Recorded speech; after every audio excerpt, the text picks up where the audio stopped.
Hello and welcome back once again to After the Credits. So there may be a bit of a continuity error here because I finished recording the last set of videos and then I redid the wall, started recording the new set, got most of the way through the new set, and I was like, okay, let me get caught up on some more editing. So I'm going through and editing, and I swear I recorded and edited this video already, but when I was going back through to start prepping stuff for upload to YouTube, I seem to be missing a video. So I've looked back through, can't find it anywhere, can't find the original recording, can't find the edit, and can't find the finalized version, so apparently I somehow missed this one or misplaced it. I don't know how. So now I'm going to attempt to redo it, but there's going to be a continuity error because if I have the new wall and try and put it in before the wall should have been changed, you guys are going to know. So I'll probably just add it in at the time that I actually recorded this, which will be probably about 3 weeks after I actually watched it and recorded it, but things happen, right?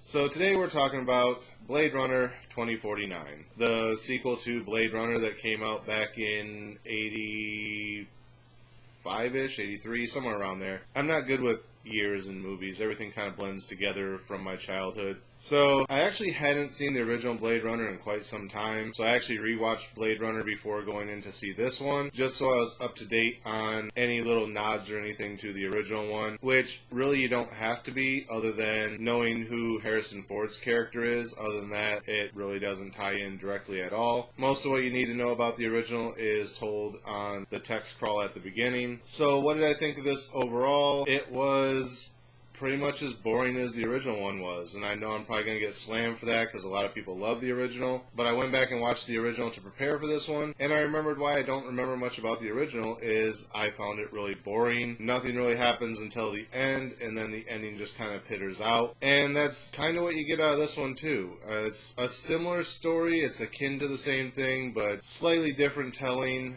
slightly different way of handling the situation, which actually makes for a little bit more of an interesting story, but it carries it off really almost to the same level of boredom that the original one did. So for those of you who don't know Blade Runner, the original one is about Earth in the year 2019, and they have synthetic humans that are called replicants. They're basically designed to do work tasks in areas that humans can't do or that's dangerous because they're replicants. They're basically kind of like robots that can kind of make more human decisions, I guess you could say. But over the course of time, a few of them start to go rogue, so they have this group of police force called the Blade Runners who run down the ones who have gone rogue and basically destroy them. So in the original Blade Runner, the one that's kind of gone rogue, he hasn't gone like completely rogue, he just kind of realizes that his series of replicant have all been designed to only live 4 years, and he wants to try and get in touch with like the creator or someone who can help them to basically get out of the 4-year cycle and live longer. So then Harrison Ford's character is called in because he's a Blade Runner to hunt down these rebel replicants, and he manages to catch up with them a few different times and they manage to get away. And there's always the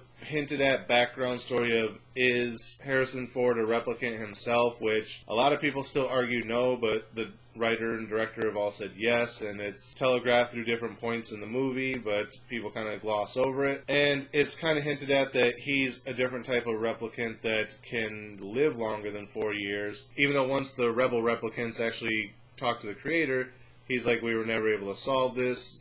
There's nothing we can do. You can't live past 4 years. And what I took away from that is he was able to solve it in future generations, but not if you already exist. If you already exist, sorry, that's just your bad luck. And basically implying that Harrison Ford is part of the new generation of replicant, along with this other girl that's introduced in the movie. But Harrison Ford doesn't seem to have a lot of the same strengths as the other replicants. He can't jump great distances. He can't lift heavy loads, things like that. So he's a lot more humanistic than the other replicants, but at the same time it is confirmed that he was one. So the first movie culminates with Harrison Ford and this rebel replicant leader squaring off in this epic fight, and it comes down to where Harrison Ford's basically lost and the replicant has the upper hand, and he's about to kill him, and then he kind of realizes that his 4 years is up and he's about to expire any minute, so he just kind of stops the fight, saves Harrison Ford from falling off the building, and he's like, you know, it would have been nice to live longer,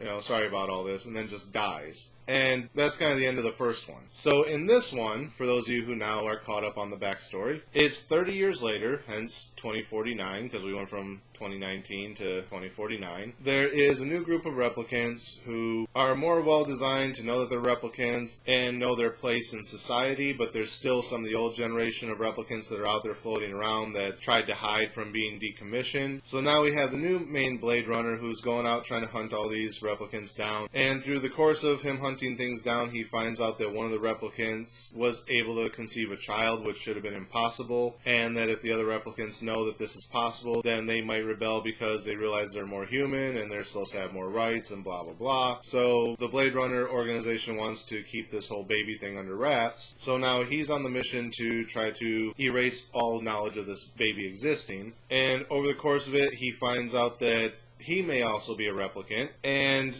he may also be the child. Go figure, because that's how these movies play out, right? So his whole story arc is trying to figure out, one, if he's actually a replicant, which he finally realizes that he is, and two, is he this child, or are these implanted memories of someone else? Which, it keeps leading you to believe that he is this child, but the only way he can be 100% sure is to go hunt down Harrison Ford, who is the father of the child, and basically kind of confirm with him, am I your son or not? And eventually he ends up meeting up with Harrison Ford, and through some technological BS, they're able to track down Harrison Ford, who's one of the last outstanding replicants that they have to hunt down. So they kind of use this as a decoy to hunt down Harrison Ford and finally take him out. So then the new Blade Runner guy has to go in and save Harrison Ford before he's killed. And then once he rescues Harrison Ford, he finds out the truth of whether or not he is Harrison Ford's son or not. And that's kind of the end of the movie. It wraps up from there, but I'm not going to tell you how because I don't want to spoil it if you're actually interested in the Blade Runner films. But that's basically the rundown of the movie. So, like I said, it's an interesting story concept, but it's basically almost like 2.5 hours, I think, of lead up to nothing. And it's like, we're trying to build this story and like give you clues, but they don't go anywhere. And it just seems like a lot of time was wasted going through this, and they could have tightened it up a lot, cut it down to an hour and a half, cut out a lot of the BS of just meandering around and like overly heavily dialogue for exposition dump and all this. You really didn't need all of it. They could have tightened it up, but